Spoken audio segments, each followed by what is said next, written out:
Hey everybody, welcome. Saturday afternoon, live, 12:15. Happy to be here, happy to have you all here. And yeah, we switched up the music today, just trying to change things up a little bit.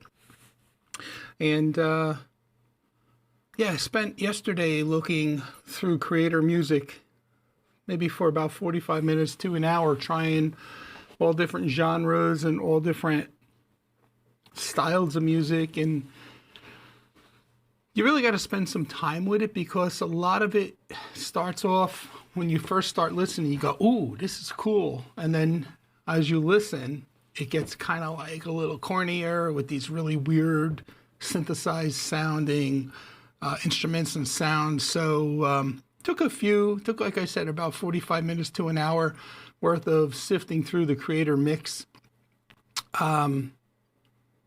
library until I stumbled on this one and said, "Ooh, I like it. It's got mystique to it.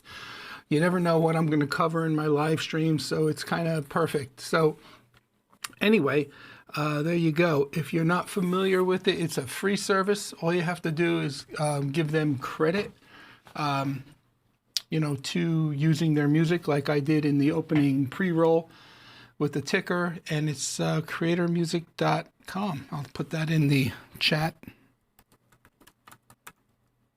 Actually, not creatormusic.com, creatormix.com. I'm pretty sure that's it. So, yeah, so welcome. Again, Saturday afternoon. It's raining here, but it's been a little warmer the last couple of days. It's been in the mid-70s, so it's nice. I think for North Carolina, we are turning the corner on the weather. We have another cold snap coming in this week, but I think after that we should be free and clear. So let's go over to the comments and see who's here. So earlier, Grish said good morning. I saw his message in the YouTube chat earlier this morning, about 10 o'clock-ish, but it wasn't showing up in H2R, so hold on one second. It's just getting a little warm in here. It was cold when I came up a few minutes ago. So anyway, so Grish was here first. So welcome, Grish. Happy to have you here. Mr. Tim Tech is here. Hey all, hope everyone is well. Same to you, Tim. Welcome. And there's Grish's good morning. This is a second good morning from Grish because, like I said, his first comment disappeared. Yep. Changed it up. So maybe Jason, if he shows up today, will, well, it's gone if he shows up, right? It played out already. Good morning, Joseph. Welcome. Thanks, Tim. Appreciate it. Good morning, Jeremy. Welcome. Folks are saying hello to each other. Good afternoon. Good morning, Bluey. Welcome. Hey, TVJ. Welcome. Is this new music or have I never been early? No, this is new music, TVJ. This is the first stream that I've used it. So what do you guys think? Keep it or keep looking?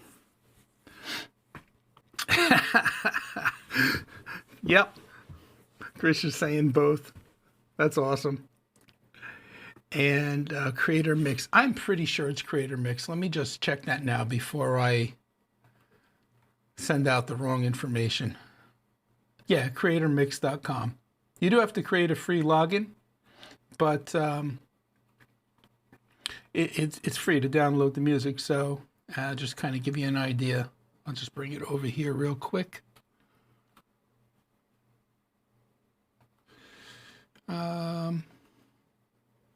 Yep. Let's go over to the desktop for a second. Let me bring this off the screen. So this is it right here, Creator Mix. And I know it's put together by a couple of creators. I forget who's behind it. But I wanna say Nick Nimmin. But I'm not sure if that's it or not. Let's see. who I thought there used to be an about. But anyway, you can see all the different moods. 80s retro, you have chill, dreamy, electronic, energetic, futuristic, all the different genres. So, yeah. Oh, yeah. So, D. Nimmin and Nick Nimmin. I guess this is all music. Somehow they compiled together. I'm not really quite sure. But all you have to do is, like I said, give them credit, and you could use the music. You could use it even if your channel's monetized. So, yeah. So, anyway, if you're not familiar with Creator Mix, there you go. Yep. So, yeah. So the whole thing with YouTube comments has been, you know, we were having this discussion earlier with Jeremy's stream because my comments weren't showing up in his stream. He eased his moderation restrictions a little bit, comment moderation, and then some of mine started to show up, and I was like, well, that's really weird because I don't really say anything that should flag his, blocked words. But in any event, I think it's beyond that. It's been an issue for weeks now, where messages showing up then disappearing. So it's just weird. But anyway, let me come over here. All right, so we have 11 people here. That's good. Good. How's everybody doing? We have a poll going today. The poll, we have 11 votes, 11 people here, so everyone voted. How many network switches do you currently have running on your home network? 1, 2, 3, or greater than 3. We will let this run for a bit and then go check it out later in the stream. So, I knew it was coming for a while, but I ended up retiring my 2014 MacBook Pro this week. I'm not really quite sure what I'm going to do with it. I could definitely repurpose it. It only has 8 gig of RAM, but it's been working fine. You get to that point in hardware's life where it could only take so many, up to a certain point of software updates, and then that's it. Can't support it. And I reached that. I was coming close, and I remember a recent software update knocked out my ability to use the Signal app, the desktop version of Signal, on that particular device. And I was like, oh, all right, well, that's okay. I still have it on my studio computer. I have it on my phone, so it's not the end of the world. But then I did an update last week, and it knocked out two more functions that, for me it was okay. It's time. So number one, my password manager stopped working, in the sense of I could still click on the menu in the taskbar and bring up the site that I wanted, and it would sign in. But when I would go to the particular sites, after a while it would stop working, and it would not automatically populate the username and password and sign me in. Well, kind of defeated the purpose, right? So, and then the other thing I noticed too was that the Bluetooth functionality was gone. I couldn't connect Bluetooth, any kind of Bluetooth device to it. I couldn't. The preference pane was gone. I was trying to do a little digging and trash the Bluetooth preferences and re-enable the preference pane. I followed a few things I saw on a Mac forum about that happening, but nothing worked. There wasn't even Bluetooth com.apple.bluetooth preferences in the library folder. So I thought, okay, those three things, between losing Signal, between losing Bluetooth, and losing the functionality to my password manager the way it should be operating, I was like, okay, it's definitely time. Because it was at Big Sur, 11 something, I don't remember. And it wasn't going beyond that. So I was like, okay, it's time. like I said, I haven't trashed it yet. I haven't even wiped it yet. I just kind of put it off to the side. I know I could probably repurpose it. So, Chris says maybe YouTube uses LLMs and it makes mistakes if a message is bad. Who knows? Who knows? So yeah, that's what's been going on as far as that's concerned. This week I had interesting. Something was going on Tuesday. I don't know if they were doing something in the area with the power, but there was a period of about 45 minutes where the power kept going up and down. It happened 5 times. And I would hear the generator kick on. The generator would run for 3-4 minutes, and then it would kick off because we'd be back on utility power. So anyway, that cycle happened a couple of times. But what had happened was, I think probably the best thing to do is take you over there and show you so you get what I'm talking about. Just let me see if I can get this mobile phone to work the way it's supposed to.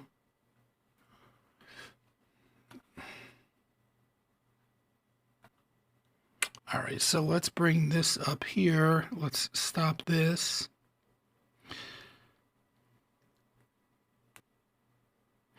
Let me go into the Blackmagic camera app and see if I can get the live streaming to work, or I could pull in the SRT feed. Let's see.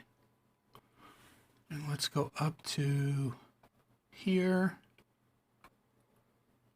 And let me get into the D350 decoder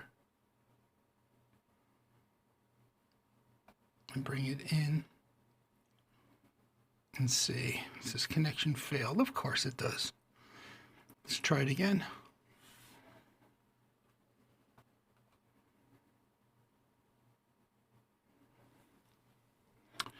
Looks like it's saying it's going to fail again. So what usually fixes that is a reboot of the decoder. So let me stop this. Bear with me. Let me get in here and do a system reboot.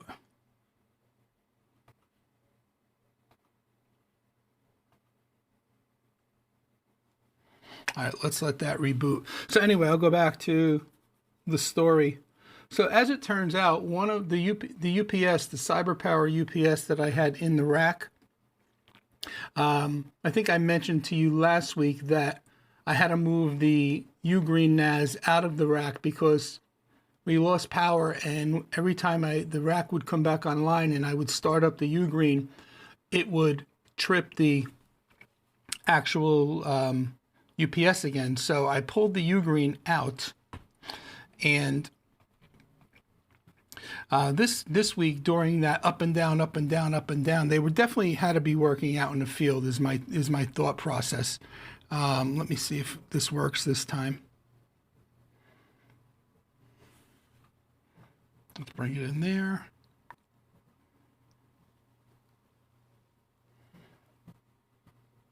Ah, there we go. Okay, let me walk you over there. This will make more sense if you see it, and I'll try not to make you sick.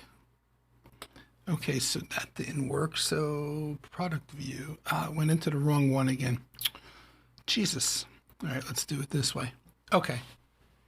All right, I'll try to move slowly for you. So let's go this way. Explain this out a little bit. Just going to the back server room. Let me just get the lights to come on there. All right, so what I ended up doing was I ended up pulling out the CyberPower unit there because something definitely is wrong with the unit. The battery isn't that old. I think I replaced it a year ago, so I should get a little bit more time. I should have been getting a little bit more time out of that battery. So I had another UPS laying around, so I got that in there and it's working. Now it's a little underpowered for everything that's going on in this rack. I calculated on ChatGPT. I told what I had in the rack and how many access points and how many phones, how many PoE devices, and basically that's keeping the rack running. But in the event of a power outage, I only have like, it's at 89% of that APC unit's capacity. So I don't have a lot of headroom, so I wouldn't have a lot of runtime if the power should go out for a prolonged period of time. And don't mind the long drooping cable. I had to repatch the Ugreen connection when I pulled it out, so it's over there sitting on the workbench. So bottom line is, I think I'm on the market for a new UPS, and I have something in mind. I would really like to know what was going on with that one, because every time the power went out, it would automatically knock that out, which took out the whole rack immediately. Like there was no runtime, nothing. And my generator kicks on literally within 45 to 60 seconds. So there was no reason for that rack to be going down like that. So it happened a couple of times. So anyway, don't mind the messy workbench, but what I have going on out here is, here's that Ugreen that I pulled out, and I don't think it's going to end up staying here. I think once I get a strong enough UPS in that rack, I'll be able to move it back to the rack.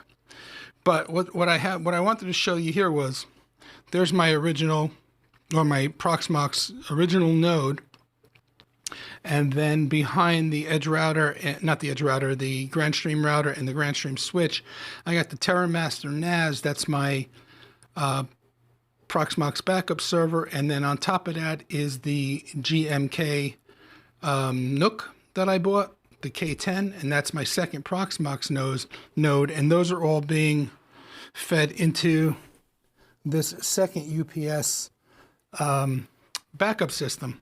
So I know it's not the cleanest looking setup for right now, but it works. And I was just surprised because even though the Proxmox setup was running on a UPS that did not lose power, let me stop this real quick.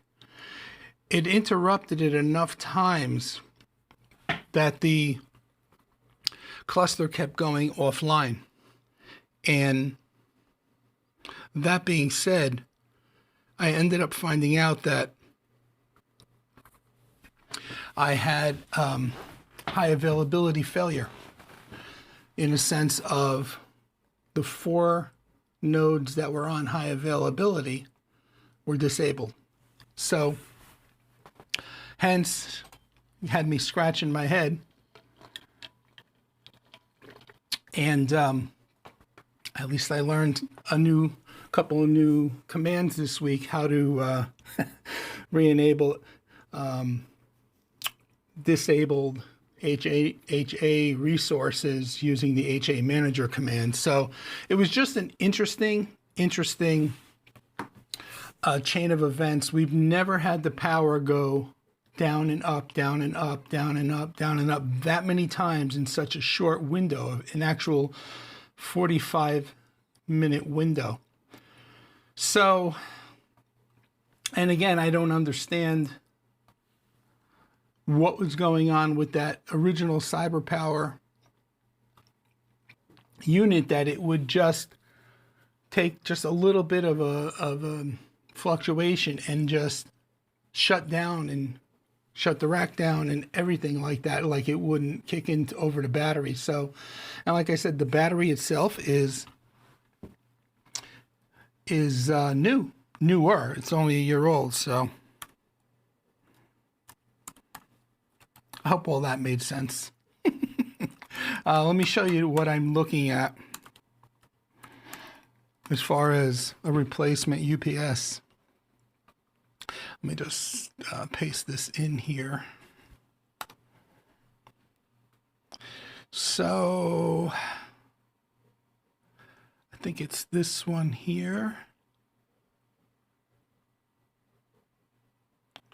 That's interesting. If this is the same one, it's came down in price.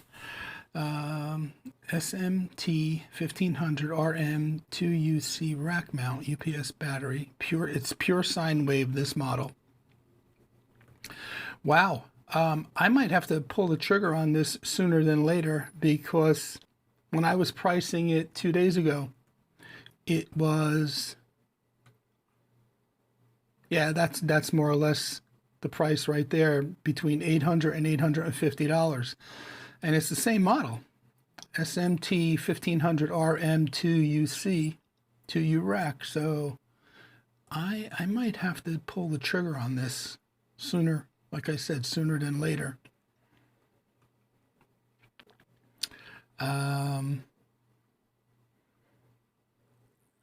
So it's 1,000 watts. It's 1,500 volt amps, but 1,000 watts. And according to what I had plugged into ChatGPT, 1,500 volt amps and 1,000 watts is what I would need to have a decent amount of overhead. It would drop the load from 89%, which it is currently on the one that's in there, which is around a 400 watt unit.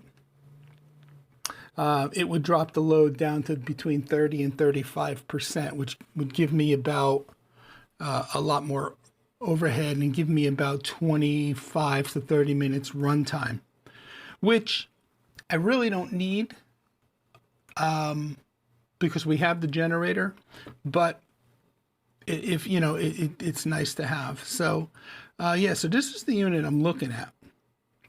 I was looking at Trip Light equivalents and Cyber Power equivalents, and this was coming up with the better ratings of the three. So yeah, I am going to add this to my cart right now, and then look at it later again and make sure that it's in fact the one I think it is, because it looks like to be by the model number. So anyway, let's go back over into the comments.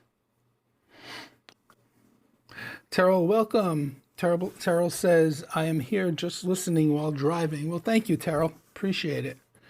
How long did the battery sit before being made and sold? Yeah, good question. Good question. Yeah, I don't know what the shelf life of the battery was prior to purchasing it, but yeah, it's probably time to replace that unit anyway. It's the original battery was replaced with the battery that's in there. So yeah, let's see.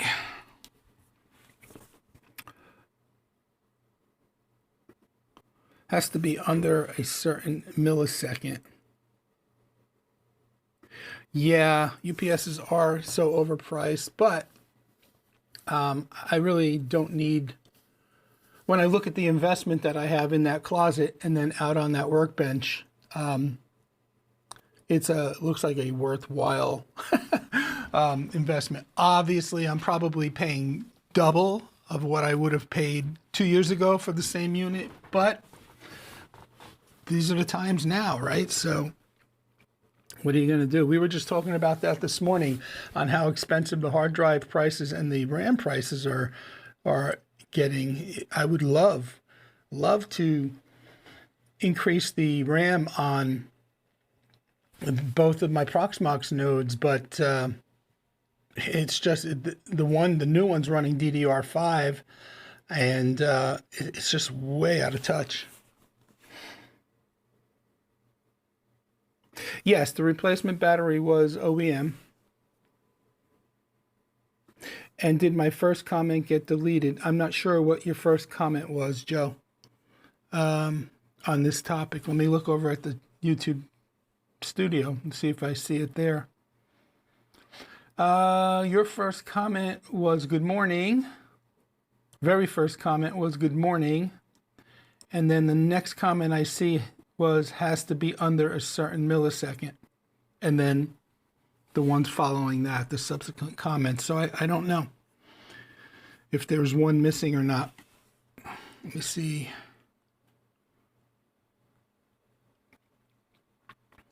Yeah, I don't know.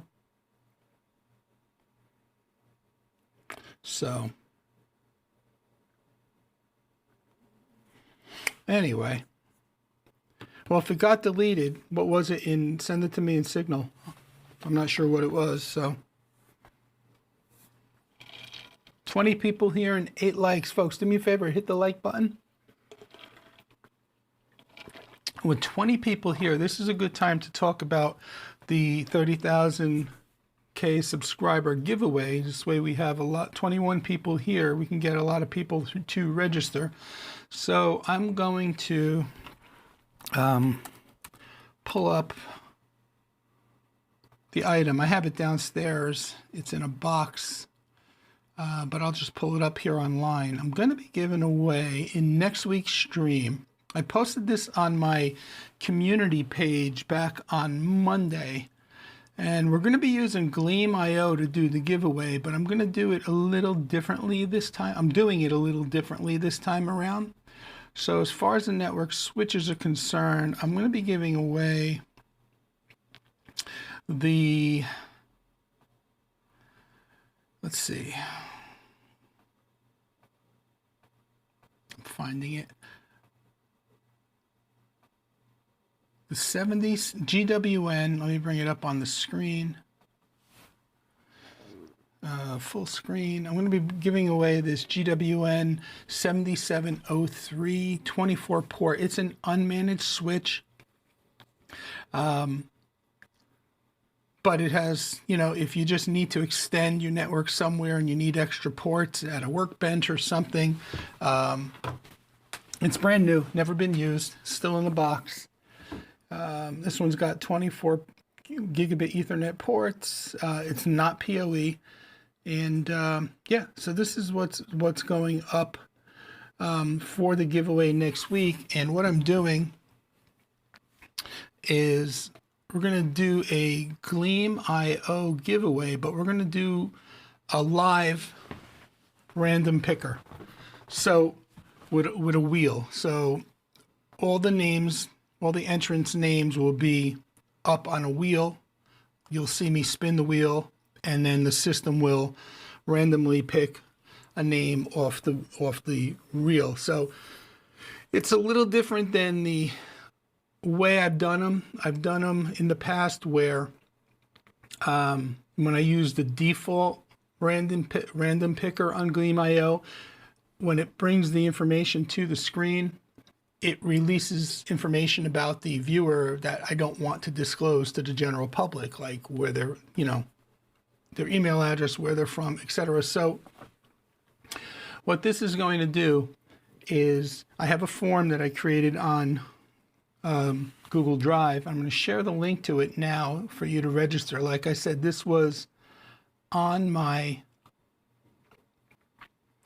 post, but if you didn't see it, I'll share the link now to the chat. This way,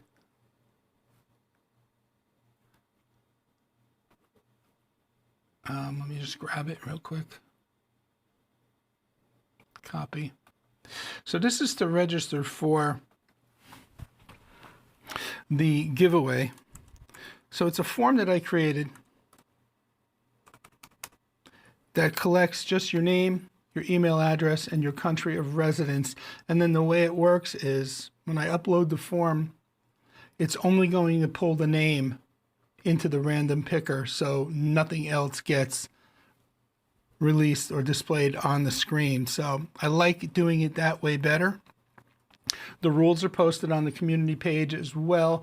My rules are typical as they always are. It's going to be the U.S. winner will receive the network switch.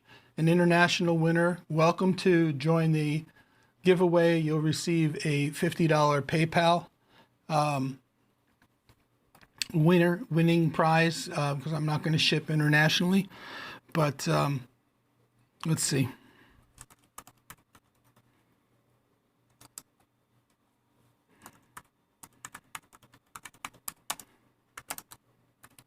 So I'm over. Oh, the link is no. Okay, hold on one second.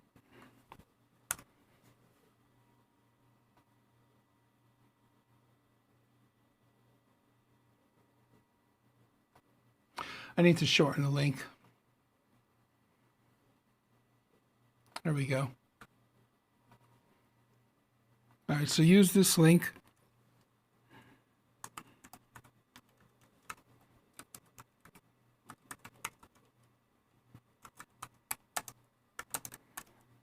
There you go. If you click on that link, it'll bring up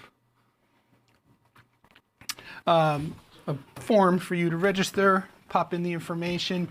It's sending that information to a back-end spreadsheet, and then I will upload the spreadsheet next week into Gleam.io, and we will pick a winner live next week during the live stream.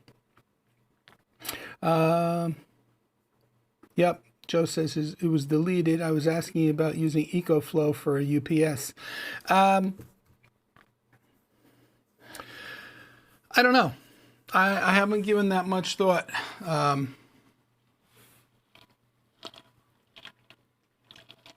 I know definitely the unit I have is too small, but I would have to actually check out do they actually make?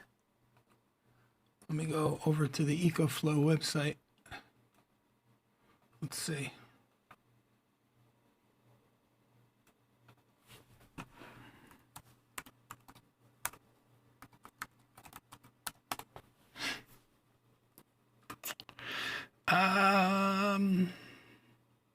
Delta series. Let me bring this up on the screen.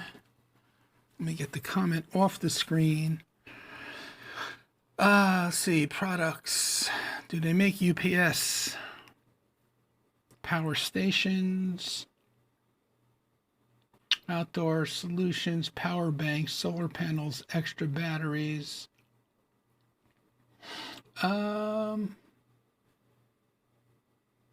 I honestly haven't given it much thought, but I can't imagine it being cheaper than buying just a traditional rack-mounted UPS. But I could be wrong. I don't see anything specific to home battery system, portable battery system, power stations,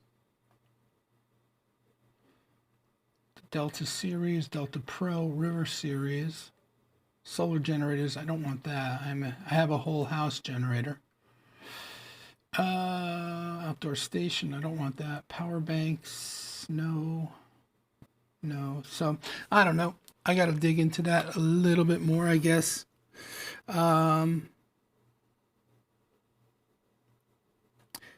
Link is non-clickable.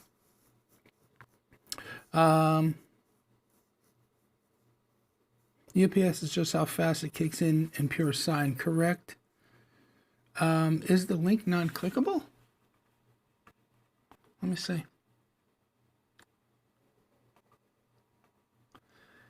Hold on.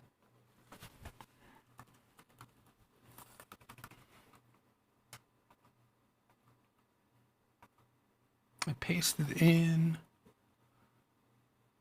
Yeah, I don't want to be taken away from YouTube right now, but let me try this.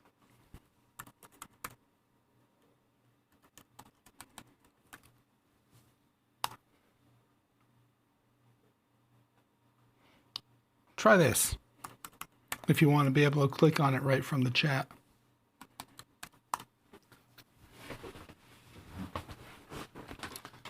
Let me know if that works.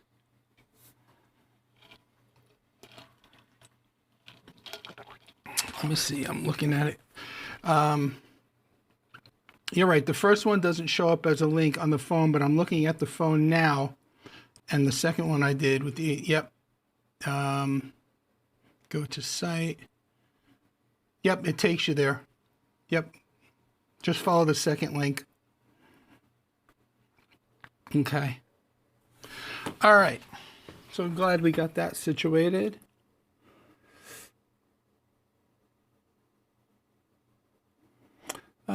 It's so short, YouTube doesn't even know it's a link. Joe says much cheaper.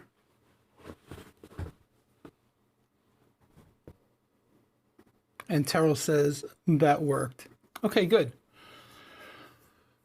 Awesome. Awesome, awesome, awesome. Okay, so another thing real quick before we get to, I want to unbox that switch, the new Pro switch, the Grandstream Pro switch. What I plan to do with it is I want to take a room measurement, a sound level measurement to get a baseline, and then fire up the switch and then see what the difference is. Now I imagine it's got 4 fans, so I imagine when it first ramps up, it's going to be loud, but I want to see what it does after it settles. With nothing plugged into it, we'll get a measurement there and compare that to the baseline. And then I have a couple of devices down here at my feet that I want to plug in. I want to plug in 3 access points, a phone, and a Railink IP cam, and then see what the sound levels are there, because I can't help but think of that 7806P, the original one, and this is the 7806PL Pro. I can't help but think of the original one with the 3 fans, how loud it was. So I'm curious to see what happens when I plug in 5 or 6 devices. I want to take a measurement there, and we'll see where we go. Maybe we'll get it signed in and take a look at the interface, but I believe the interface is pretty much the standard Grandstream UI.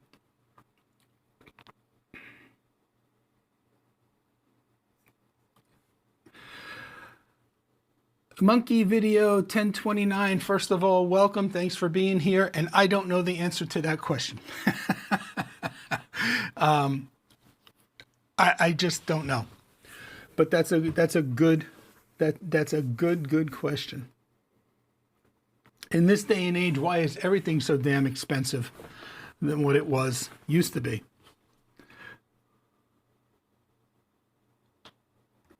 Okay, very good. Glad to hear it.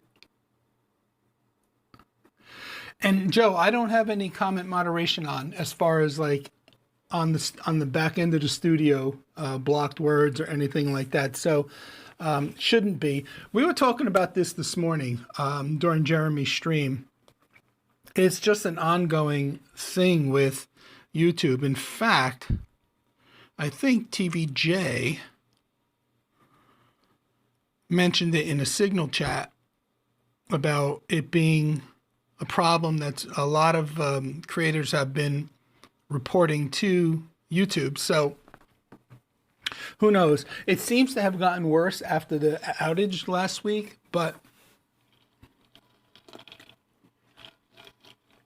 on Tuesday night, I think the outage was. Let's see.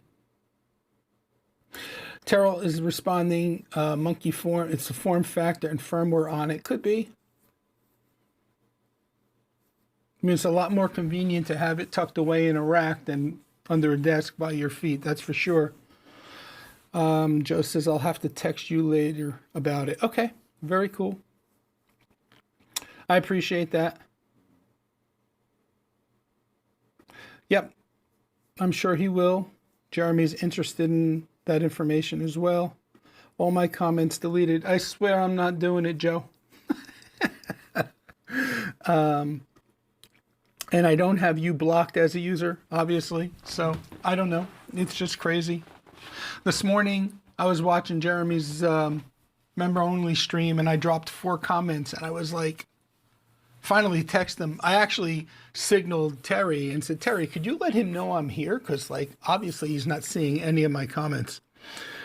So, Yeah, and that's pretty much been the issue. It's very interim. Like, in other words, it's selective about what it drops and what it doesn't drop.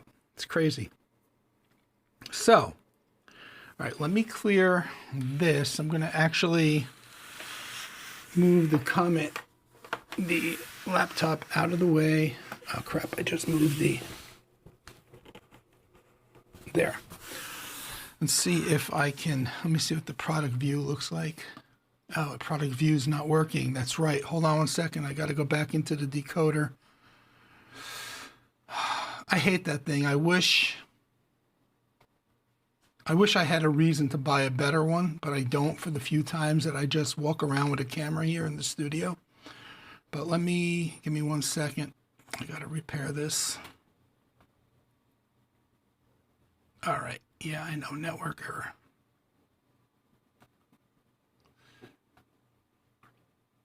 Let's go here and let's go here. I hate this thing. Let's refresh. Product view looks like it's back. There we go. Okay. Cool. All right. Okay. So, oh, by the way, for those of you who were here last week, the update with the drone shipment that I sold on eBay, it did get delivered. eBay was aware that it got delivered and they released my funds. So that's a good thing. So it was a bit of a concern for a bit, but it all worked out. All right, so all I did was slice the tape. I have not actually taken anything out of this box yet. So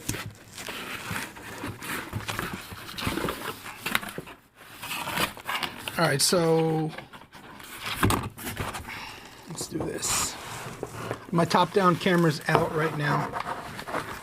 So right at the very top of the box, you got your paperwork. Interesting way they packed it differently this time. And then you have here the plug, it looks like, the power cord, yep, the ground lug, and all the accessories, including the safety cable plug connector to keep it from being pulled out of the back, and the rack ears here. So let me put all this stuff aside. This is a big switch.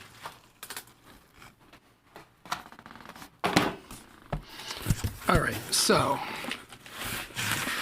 let's pull it out.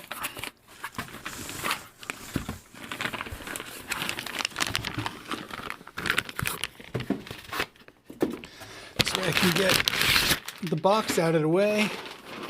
And I just saw the tag. Yep, I'm gonna need this later if we sign in.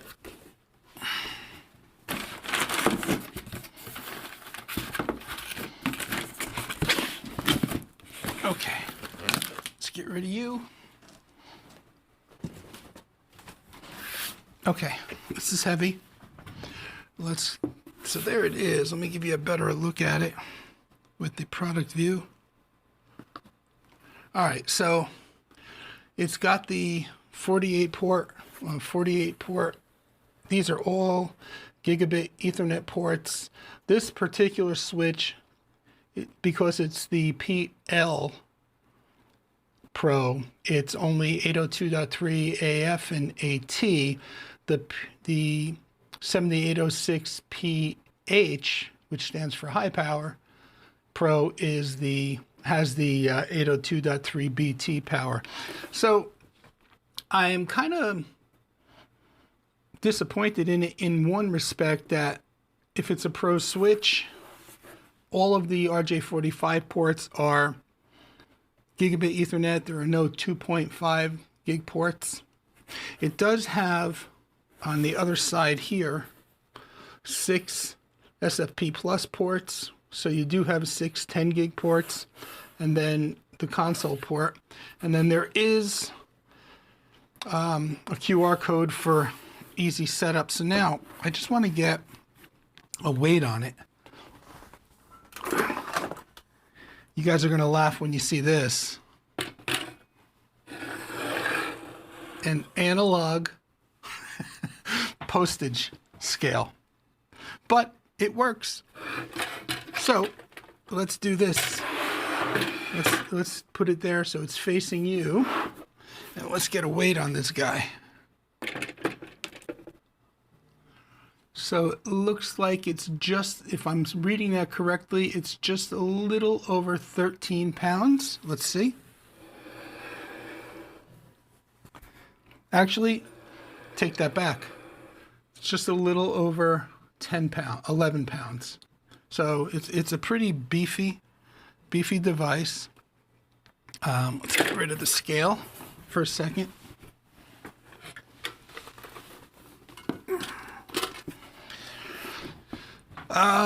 We have on the side 2 fans and venting. Actually,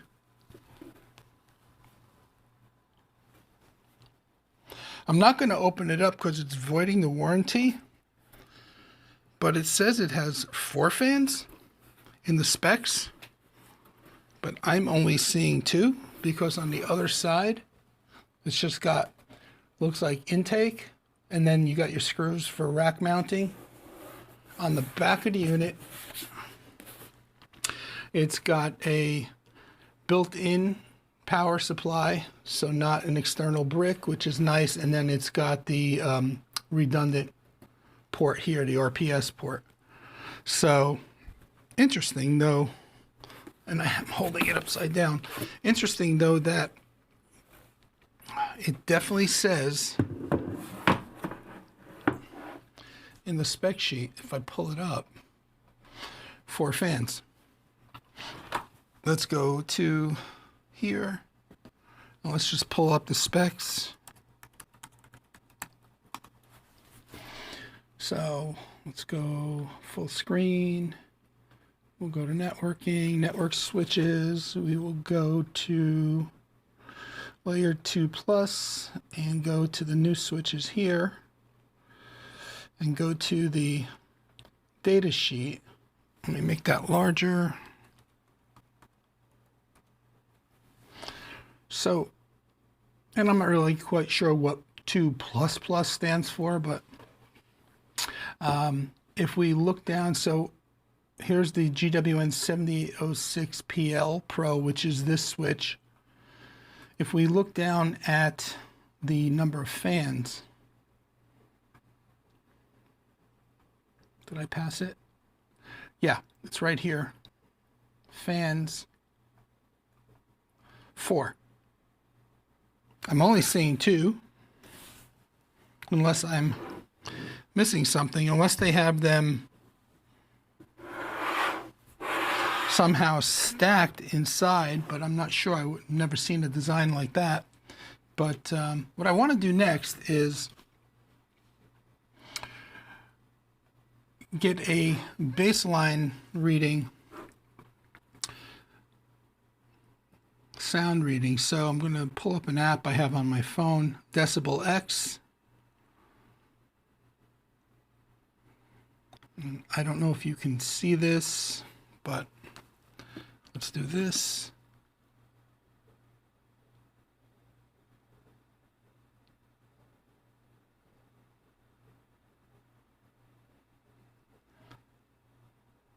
So I'm seeing like between 38 and 39, but let me just lay it down and get my hands off it and stop talking for a second.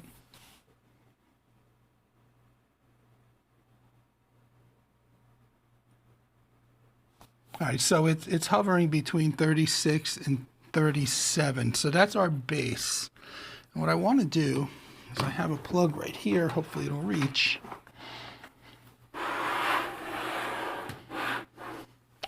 I want to keep that app going, and I want to measure the ramp up, although that's just temporary.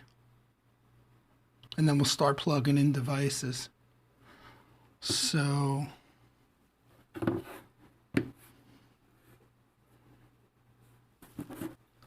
Come on.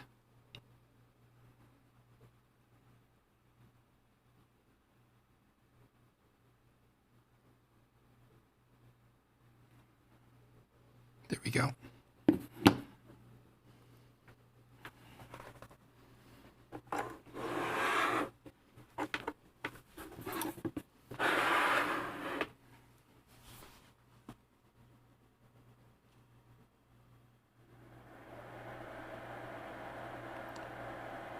Ramped up to 53.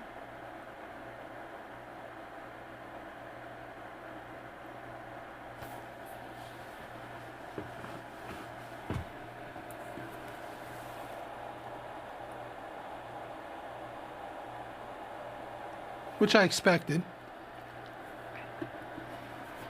But as soon as it settles down, I want to just start plugging in some devices.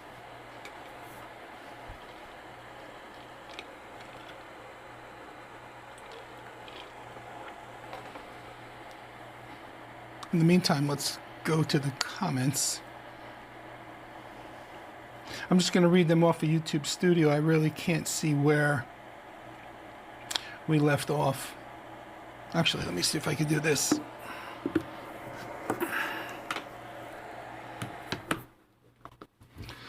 All right, so let's go here. Text me later. Comments deleted, not all. Jeremy says we have crossed into the vibe-coded twilight zone. Yep. Oh yeah, it's been ongoing. The comment thing. So it was before sunrise. Yep, early morning. Sunrise for you, and well, sun getting up, I mean for you. Yeah, I don't know about sunrise, but awesome update on the drone shipment. Yeah, thanks, Grish. 2 out of 4 cams out. I purposely have the overhead cam unplugged, so I needed to make room. I'm running out of outlets in the studio. I needed to make room to have a cable ready to go for the switch, so I had to unplug that. And as far as the second cam, that was just before, when I got the SRT mobile cam working, I brought it into the wrong. So there are 2 outputs on the decoder, 1 and 2. I was supposed to bring it into 2. 1 is the product view cam, so I knocked that out by bringing the SRT feed into that output by mistake. All right, rough day. Not really. Yep, good to hear that it was delivered and released the money. Yep, I'm happy about that. We should report your outage on Down Detector. Smeraldi Studio experiencing camera loss. Yes. Would I consider dual streaming to a second platform so we can actually chat? To a second platform. Let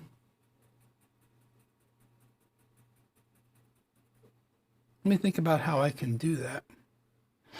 I agree, which we talked about. Definitely should have had 2.5 gig port. Yep, I agree with you, Tim. I will mention that in my video when I cut that video together this week. Something other than Blue Iris. That's a good point, Joe. I guess with that switch, most things in corporate environment are still only 1 gig. That's a fair point. Retro scaled, yes. I knew you would get a kick out of that scale. I bought that scale. I think I mentioned to you guys that I joined eBay over 20 years ago. And I bought that scale back when I joined eBay to measure weight and stuff for shipping back then. I still have it. It still works. So no need to upgrade. Alonzo, welcome.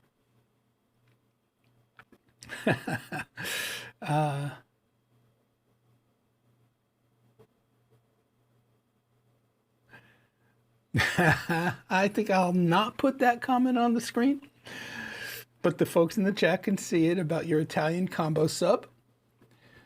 Showing switch upside down. Yeah, I realized that, Bluey. That's a scare tactic sticker. It's the US. In the US, it's illegal for them to deny warranty if you open it. That's interesting. Nice, but not using a 48-port switch. Yeah.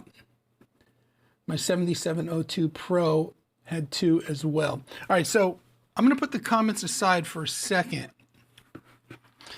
And this switch is fully booted up. I'm going to remain quiet for a second.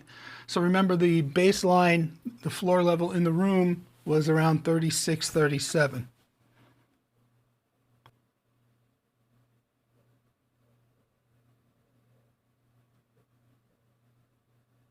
And so it's actually quieter. There must have been, maybe my air might have been going when we took the baseline, because it's actually quieter now if I show you. Oh, hold on.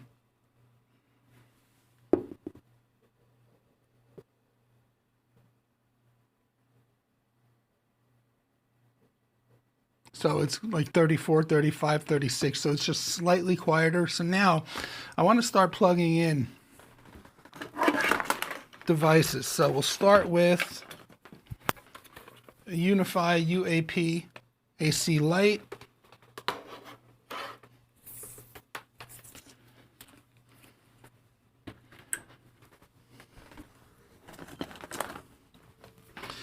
A Reolink, this is an old Reolink 410 camera.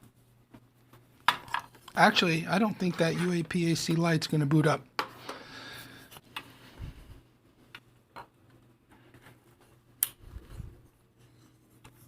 But this should.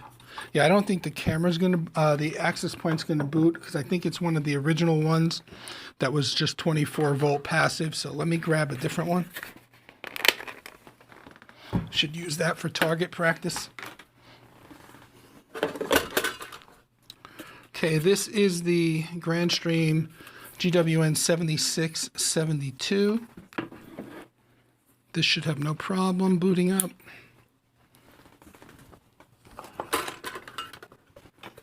This is the Grandstream GWN 7665. This should also not have a problem booting up. And this is my original VoIP phone when I was running free PBX. This is a Sangoma phone. I just don't, it still works. I just don't remember what model it is, and I don't see it on a sticker anywhere.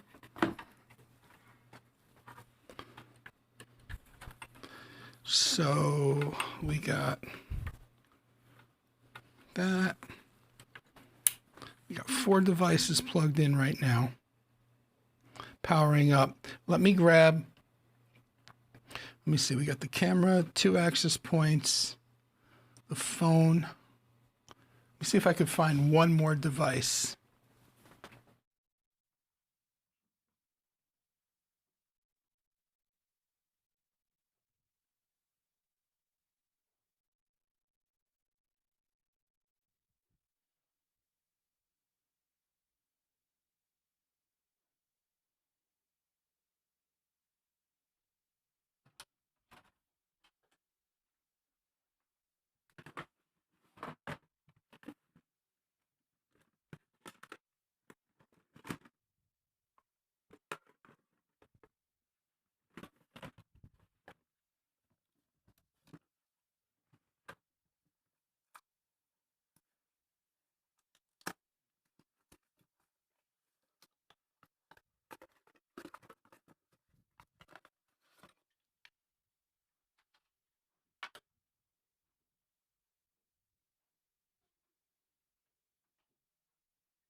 Okay, I'm back. I remembered to shut the mic off that time so you didn't hear my breathing as I was walking away. All right, Got another Reolink camera. This is the 510. So I got the 410 and the 510 here. All right, so now we got 4 devices powered up. We got the 5th device powering up.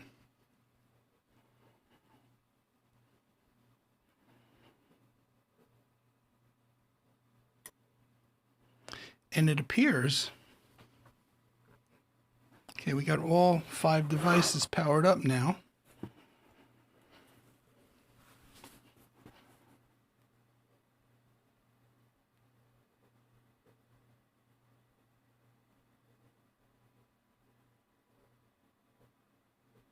It's pretty much right at the base, like the fans are not running. So let's keep going. I have 3 more access points that I'm going to go get downstairs, and we'll see if that ramps it up and see what the fans sound like. If not, then I'm very impressed. I will be right back.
Sorry for the delay. I had to find 3 more cables.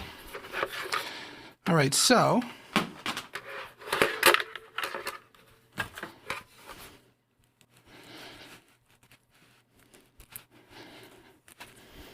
I'll be hooking up now. This is a 30 GWN 7630.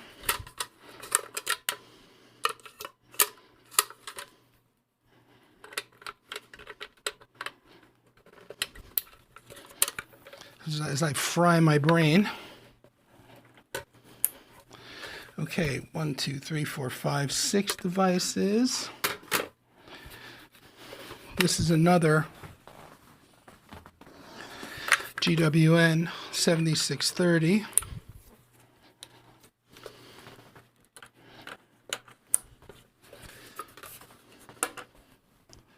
And then this is a GWN 7660.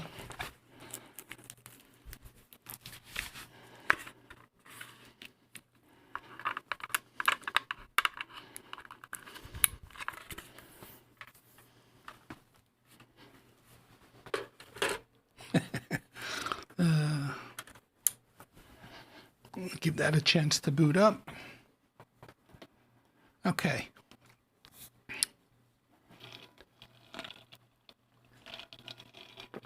Seven devices booted. Waiting for the last one. And still nothing.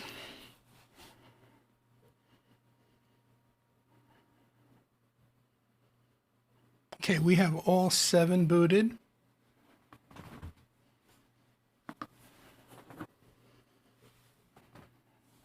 or I should say all 8 booted.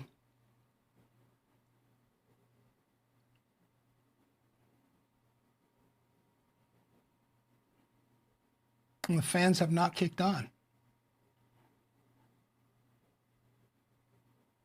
which I find fascinating. I'm going to leave it and just going to move some stuff around so I can go back to the comments and see if, let it run for a while and see if the fans kick on. All right.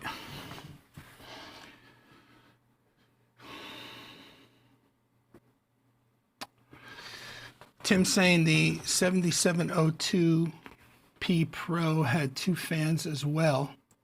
So I also have the laptop sitting on top of it now, so should be generating some heat, but still no fans. 8 devices booted up. Those stickers are meaningless here in the US. They can't void warranty that way. Well, Alonzo says I had a 48 port PoE switch with 8 SFP plus, very loud. I bet. The little icon in the upper corner that says live. Yeah, that's just an H2R graphic. I could turn that on and off using a key. So, yeah, I like that. Just a little flavor, added touch. All right, where are we?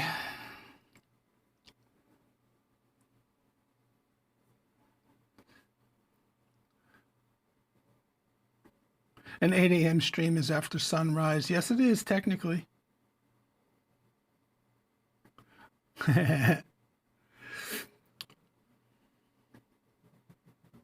Yep. All right. It was a deli scale for measuring cold cuts. Why couldn't it go on screen? I don't know. So Jeremy this morning, just to give you an idea, Jeremy was talking about potentially maybe hitting the library tomorrow because nobody will be there, so he can get work done while it's quiet and nobody bothering him. And the comment, one of my comments that got blocked was, I used to love working, going in on my days off, a lot less stressful, nobody to bother you, a lot more productive. Something to that effect. What caused that to get blocked? I have no idea. Hey, Jacob, welcome.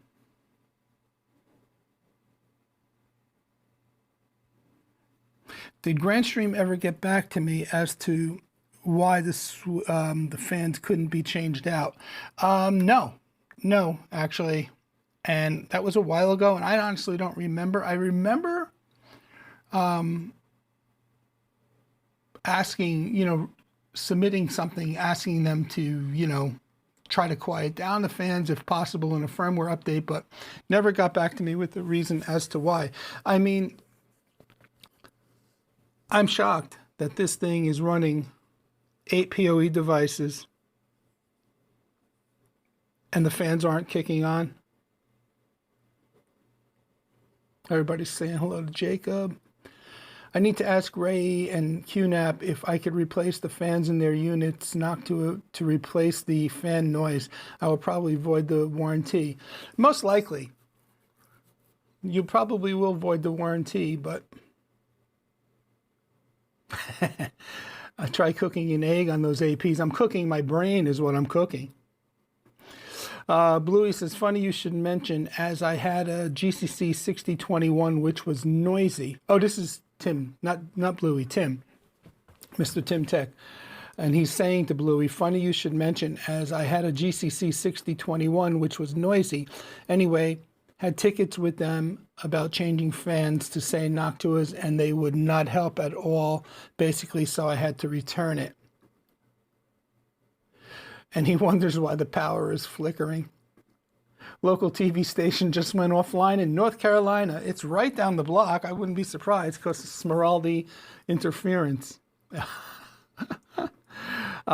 Tim says, like my 7822P switch, fans never kick in with 21 ports full. Yeah, my 7822, I don't know off the top of my head how many PoE devices I'm pulling off of it, but I have probably half of the ports full. That thing is quiet as can be. And right now I'm kind of impressed with this guy right here. Bluey says, Mr. Tintech, strange that they didn't respond. My GWN 7813P could be a bit quieter. Thanks for the info.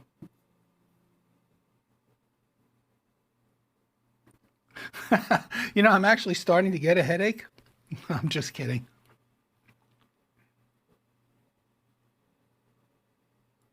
I think this is a fair enough test. So I'm going to at least start unplug some of the APs because I don't want to fry my brain. So it never went above the baseline. Fans never kicked in other than when it ramped up. I will have to do a little bit more testing this week for a longer period of time over on the workbench, but I have to say I am pretty impressed with this so far. All right, let's put all these down for now. Here, Joe, I'll give you another look.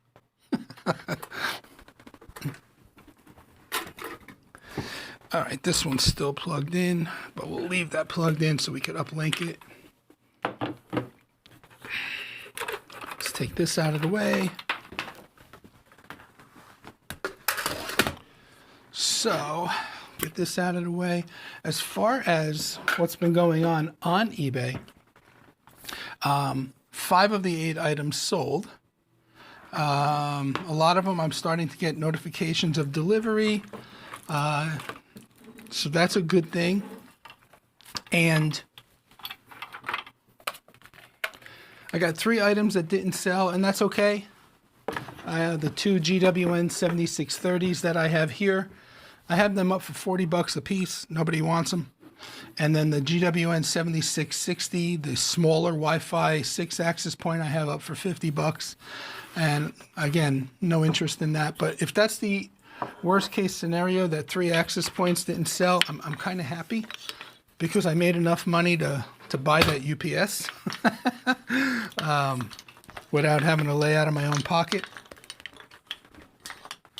So yeah, let's do this. Let's put the switch there. Let's see if I can do this. Uh-oh. What happened? Uh-oh. I'm back. I don't know what happened, but product view is back. Yep. That's interesting. Somehow, when I moved the switch back out of the way and pulled the laptop closer to me, I don't know how this would happen, but it turned off the key. But that shouldn't matter either because I'm just turning off the key now. Key's off now, key's on now. I don't know, that was weird. I guess Meredith is at work again in my house. So, okay, so let's do this. Let me plug this into the AV rack switch. And go back to the comments for a second. I think we covered all of them.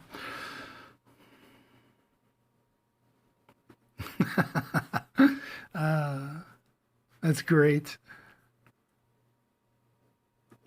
Let's try this one more time. If you go to EcoFlow and click on one of the Delta models, we will see they can be used. Oh, really? Oh, yeah, sure, I'll do that. Delta.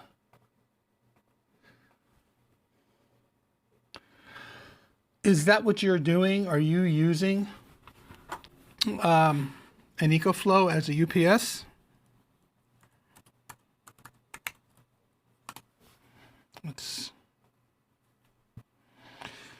All right, let's go to the Delta series, and I guess let's switch to here. Okay, All right, so I'm on the Delta series. Anyone in particular? How about 1,024 watt hours?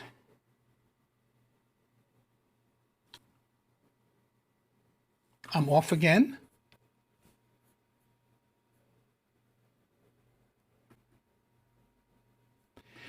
I think I'm back. Hold on, let me check. Let me check my app on the phone to see if I'm streaming there. Oh, how weird. Oh no, I'm back. I'm live. Okay. All right. Irma says, and welcome Irfan, I should say. Sorry, my glasses. How did the eBay order go where you had to use an updated tracking number? Did eBay release the funds for that order to you? Yes, they did. I mentioned that a few minutes ago in the stream, I guess before you got here. It did get delivered. It did, they did release the funds. I was in communication with the buyer. In fact, one of the things I said I had to do before I shipped it was unbind it from my DJI account. And of course, what did I forget to do when I packaged it up? Forgot to unbind it from my DJI account. So the poor guy says, it's still bound to your account. And so I apologized, and I was able to go into my account and unbind it. And I'm happy that it let me unbind it without being connected to the device. So he's happy. He bound it to his account. Everything's good. So let's see. Joe says no, but I'm going to. Tim says I'm on now. Joe says I didn't lose you at all. Any of the Delta units, when you click on them, should show the UPS capability. Okay. Well, based on the fact that according to ChatGPT, for what I'm pulling in that rack, that was a 400 watt unit, and I think I was pulling. Let me actually go to that, and let me see. I forget what they said, and then we'll go back and we'll look at the EcoFlow.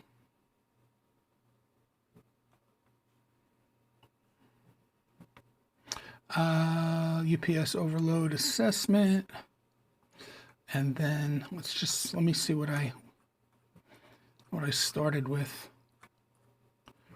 All right, so I put in, I own the APC Smart UPS SCL 500 RM1U device. I'm currently running the 6020, a 7816P, a 7822P, along with a Synology DS1621 Plus and a Synology DS920, also two Bose amplifiers. Am I overloading the APC unit? Because I didn't want to manually calculate everything, so I turned to ChatGPT. So it says here that the APC that I'm currently have in there is rated for 500 volt amps and 400 watts. The important number is the 400 watts. So then he gave me a guesstimate of what each device would be pulling, and then without knowing the PoE, like what PoE devices were in it. So I think I gave him, listen, I'm like it's a human being. I think I gave it. This is basically, I'm right at the 400 watt limit. PoE devices, are you overloading it? You are very likely running extremely close to the limit and possibly exceeding it during peak usage. So they're recommending, or ChatGPT is recommending the 1,000 volt amps, 1,000 watts, 1,500 volt amps. So the headroom, I want to get to where it was telling me what the headroom was. Oh, here's where I gave it the PoE devices that I'm pulling. So add your core equipment to the PoE devices. So 105 watts PoE and 250 watts with the core devices. the estimated load is 355 on a 400 watt unit. So I'm telling me I'm running at around 89%. So if I were to upgrade to the 1000 watt unit, the 1500 volt amps, I think they said it would drop me down to like, I'm looking 35%. Yeah, right here. It would drop me down to 35%. So much more comfortable headroom. So that's where I was getting all these numbers from. So looking at, let's just say this one right here, the Delta 3 Classic Portable Power Station, 1024 watt hours. Actually, what did that just say on the back on that page? 1800 watt output. So that's even exceeds the 1000 watts. So let's take a look at that. It's 449 right now. I guess the question is, would I want something like that sitting on the floor next to my rack? 4 ways to charge, 1800 watt powerful output, 3600 watt surge output, 10 millisecond auto switch, keep critical devices like NAS systems and servers running smoothly. So there's a little UPS functionality there.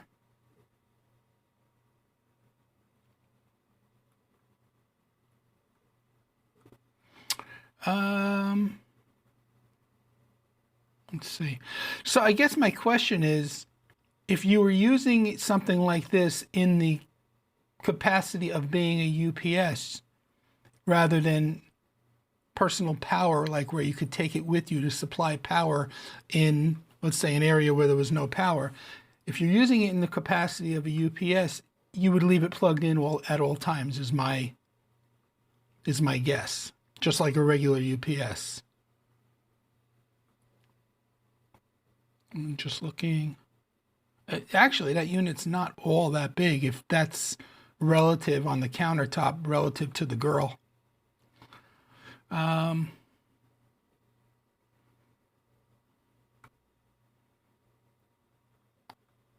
might not even have to go 1800 watt hours. I might not even have to go that big. What else they got? 1800 watt hours for 449. This is a 500 watt output. No, not enough for 329. I see the comments popping up in front of me, like rolling up. I'll get to the comments in a minute. They seem to be all 18. A lot of them seem to be 1800 watts output. Anyway, let's go back to the comments for a sec. Let's do this.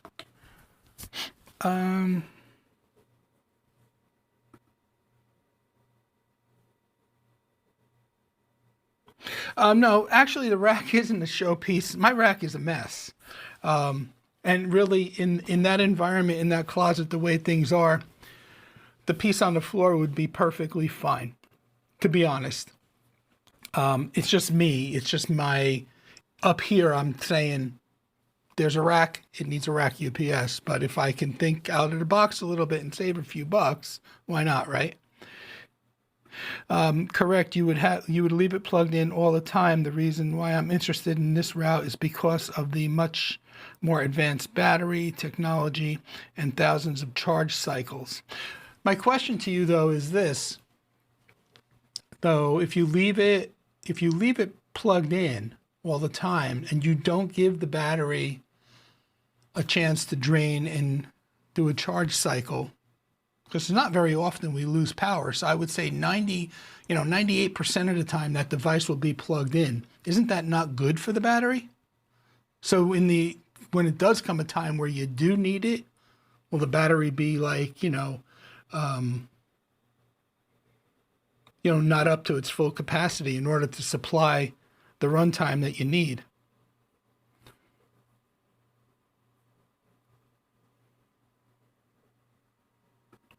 I'll do that.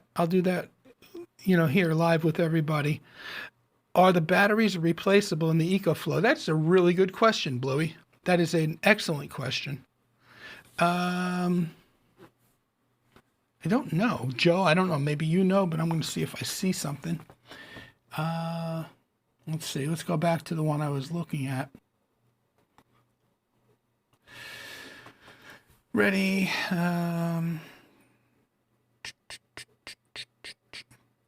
Where are the specs? Specs.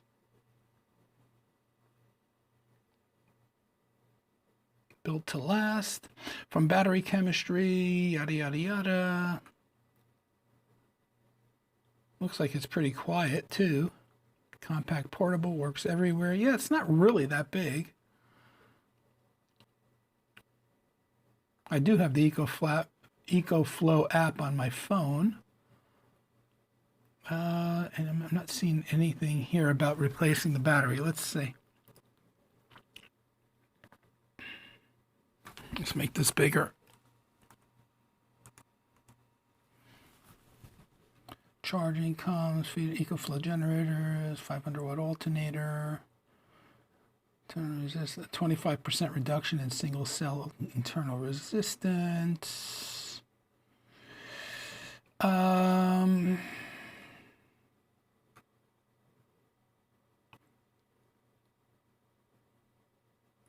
Oh, wait a minute.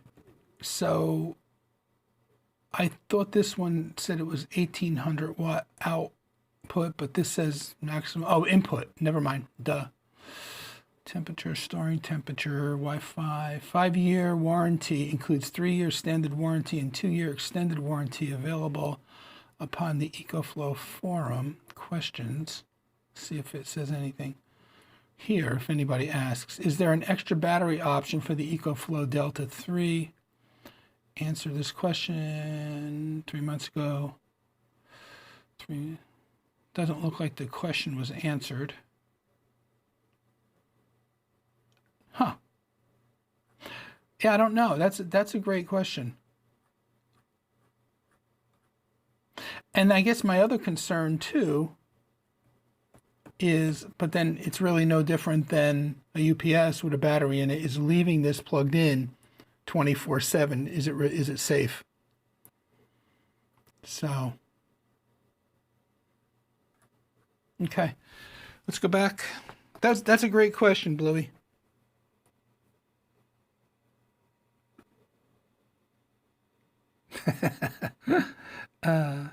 Joe says with the lithium iron phosphate batteries, I don't believe any of that is important. Fair enough.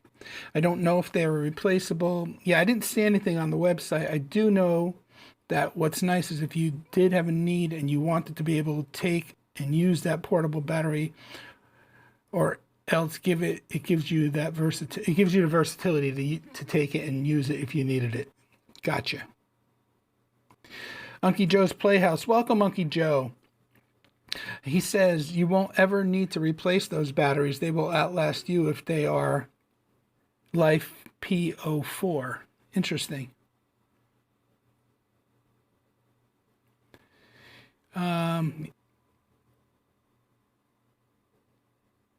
Not much capacity with only 1 kilowatt.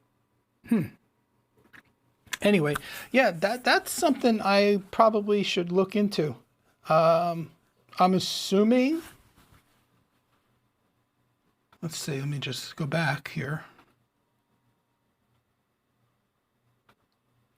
Unless I'm not understanding. Ooh,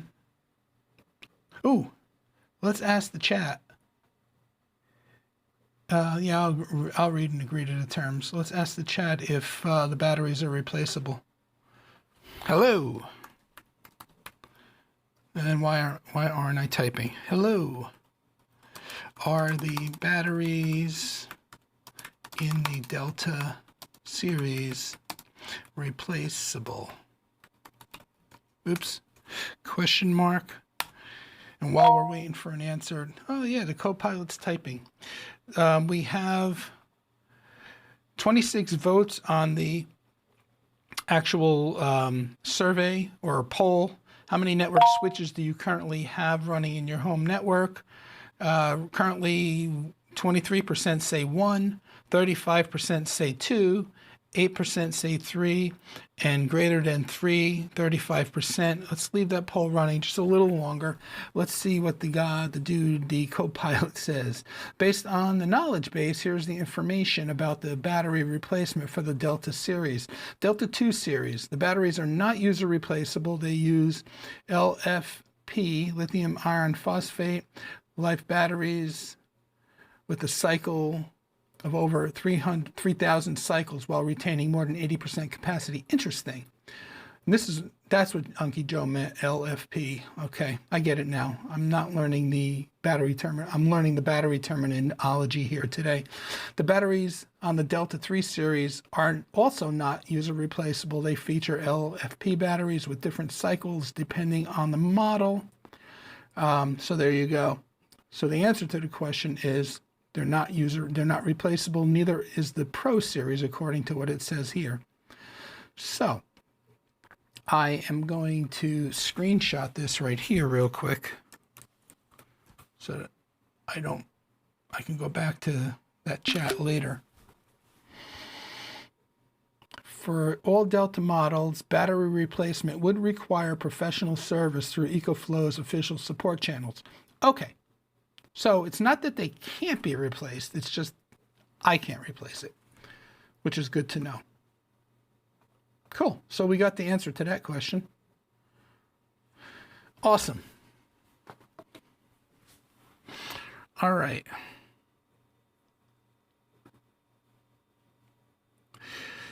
Good to see you, Unky Joe. Hope you're doing well. Speaking of Unky Joe, I've never been to Texas, and we are passing through Texas next month. Well, in April, we're landing for a connection flight in Dallas-Fort Worth in April, and that's about the only time I probably will get to Texas in my lifetime. But anyway, would love to see what ChatGPT says about. Yeah, I'm going to do that. I do want to compare that. I guess I'll compare the Delta 3 Classic. The one I had highlighted up on the screen. I think that's sufficient for my rack. Thoughts?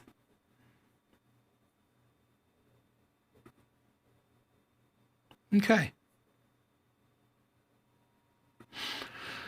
All right, let's do that. Let me pull that up. By the way, well, there's nothing running on the switch, so I mean, but the fan has not kicked on at this point. All right, so this is the let me switch into that. Come on, mouse. What the heck's going on? There we go. Copy. Let's go over into ChatGPT. Here we go. Let's go to here. Please provide an in-depth comparison between the where is it? This guy. Copy.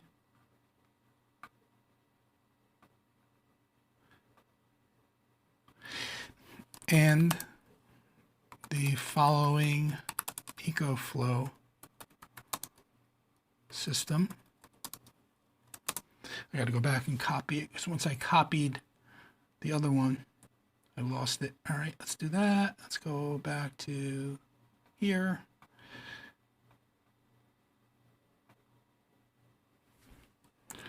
In your opinion, based on the rack specs you reviewed earlier in the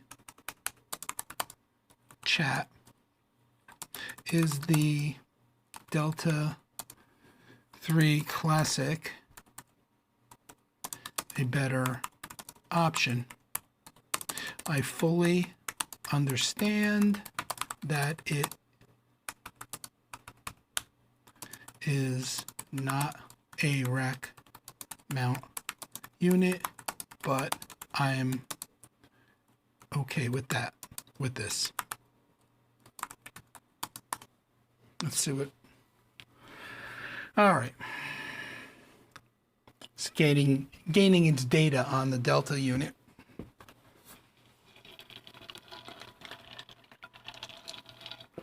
Okay. Let me go full screen. You don't need to see me on this. And let's go a little bigger.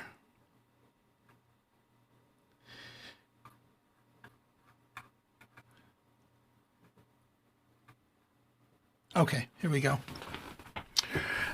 In-depth comparison between traditional and a modern power station, so you can see the difference on decide which makes more sense and back up overall. All right, it's giving me the purpose for each. This does not mean long hours of runtime. It means keep systems running long enough to ride out an outage. About 37 minutes at 400 watts. Lead acid battery, 400 watt load. You can expect roughly 37 minutes. All right. Portable power station. I want to get to the actual side-by-side comparison. It's not a traditional UPS, we know. Some units use a floating ground design and behavior can vary. Not specifically designed for mission-critical server shutdowns like a UPS with dedicated shutdown protocols. Let's see what we got here. Okay, APC on the left, Delta on the right. I should copy this for later. Rated output 1000 watts continuous pure sine wave, 1800 watts continuous pure sine wave. Battery capacity, lead acid, size for minutes not hours, 1024 watt hours, LIFE. Okay, lithium phosphate. Okay, typical runtime 400 watts, 35 to 40 minutes, 2.5 hours rough estimate on the Delta. Surge handling, 6 milliseconds transfer designed for sensitive gear, 10 milliseconds transfer with EPS mode. Management, UPS software and Smart Connect remote tools, app monitoring and battery status. Portability, stationary, portable and versus portable and versatile. Charging options, AC mains only, wall generator, solar, and car charger. Which is interesting because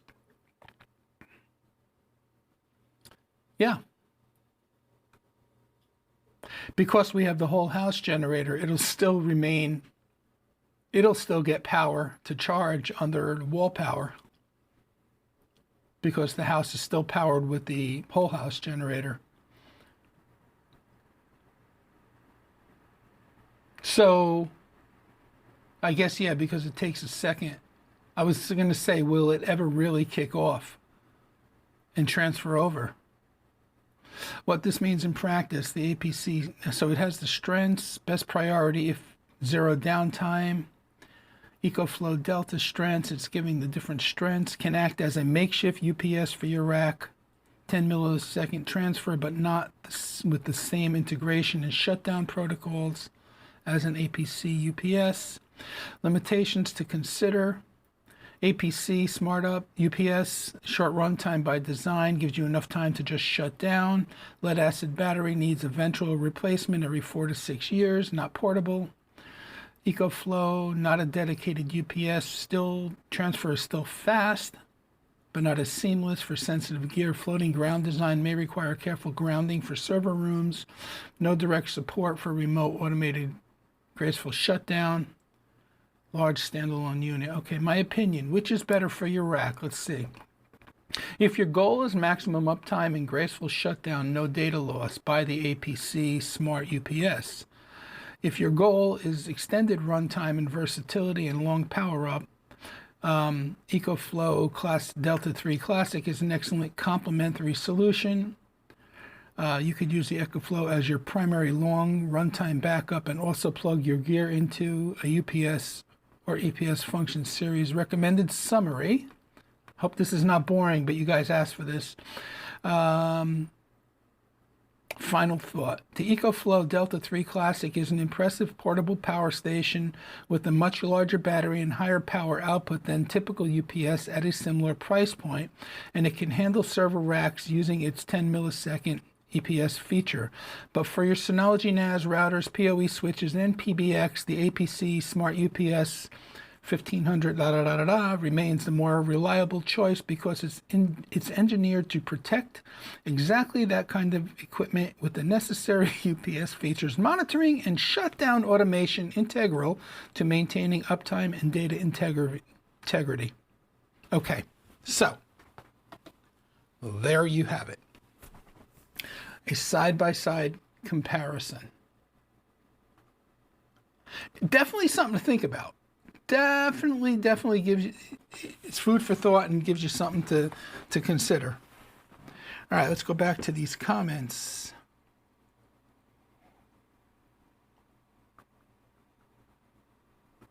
Oh, well, sorry, Joe. Too late, a little too little, too late. Uncle Joe, 1500 volt amps for $369.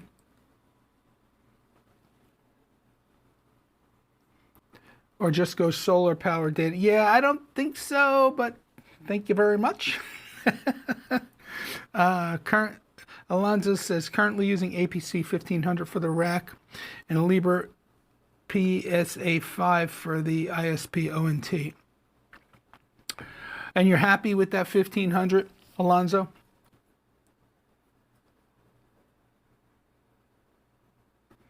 I'm assuming an AP. I'm assuming the UPS is to take up the time before the house generator kicks in. Pretty much. Otherwise, the rack would go down immediately, like it did with the old, I think, the defective cyber power unit that I have. Because the house takes about 60 seconds to shift over to generator power. So the rack would definitely go down without a UPS in it.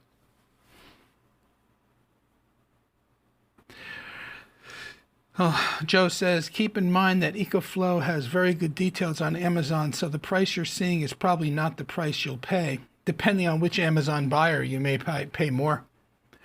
My APC UPS is over 9 years old, still going strong. Wow, same original battery? What kind of runtime do you get in an outage? I'd be curious. And do you know off the top of your head about how much wattage you're pulling? I just don't like the old battery tech and keep having to replace batteries in my UPS. And I get that. And that's a valid, fair point. That is a valid, fair point. So, yeah. So decisions. Do I spend, what was it, $641 on the APC rack mount 1500, or do I spend $449 on the Delta 3 Classic? But I'm curious now that you brought that up, Joe. Let's just take a look and see what that Delta 3 is on Amazon. It's $449 on the EcoFlow site. So let's see what it is.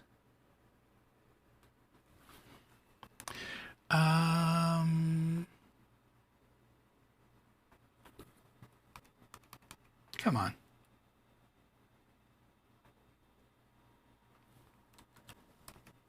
Okay.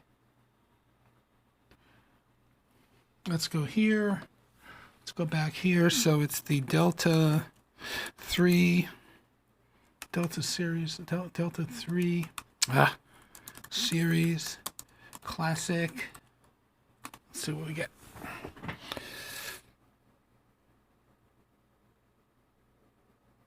That's the Pro. The Delta 3 Classic, $425 for $449. That's probably good. I guess I wouldn't pay shipping with Amazon Prime. Would I pay shipping from EcoFlow? That's a question. Let's go see. Let's go to Delta series again. And let's go to, which one was it?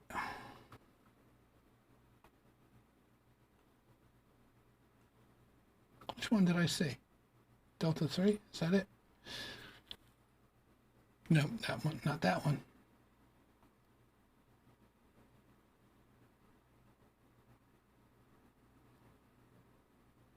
Well, it doesn't really matter which one as long as I see if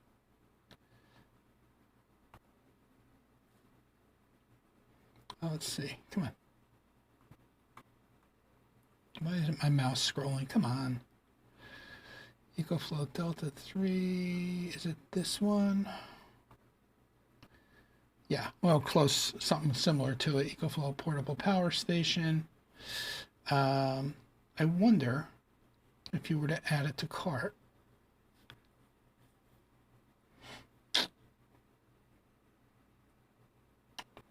Just go to checkout. I'm not going to buy it, but worry-free delivery. I'm just curious. Looks like there is probably going to be a shipping. So, yeah, it probably would be better to buy it from Amazon, it looks like. All right, let's pop that in the cart for now, temporarily. All right. So there we go. All right, let's see what we got.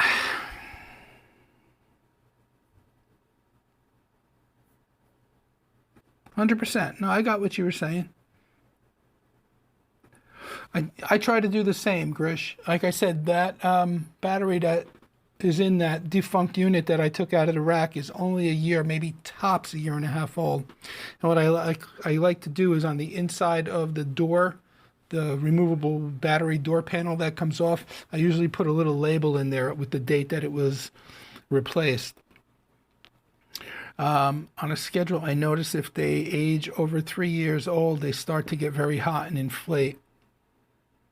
Oh, that was another thing that triggered another thought when I talked about replacing my 2014 MacBook Pro.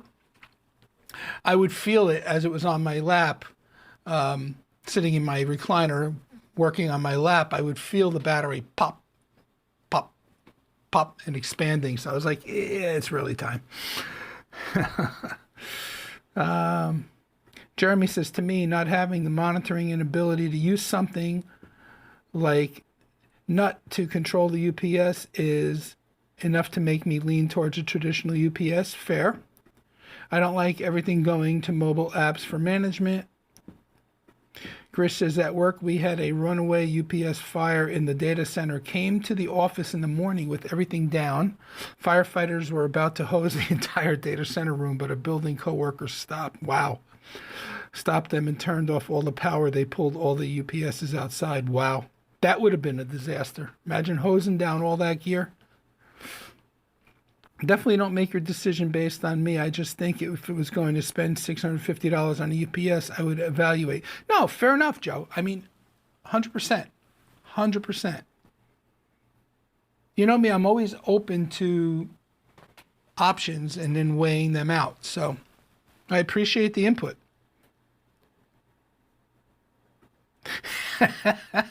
Sorry, Alonzo. Don't mean not to send you down on a wild goose chase. All right. Let's end the poll. All right, so 26 votes. How many network switches do you currently have running on your home network? 1, 23%. 35%, 2 switches. 3 switches, 8%. Greater than 3, 35%. Currently, I'm in that greater than 3, 35%, because I have the 2 in the rack. I have the 1 in the AV rack here next to me, and I have the fast cabling outdoor switch.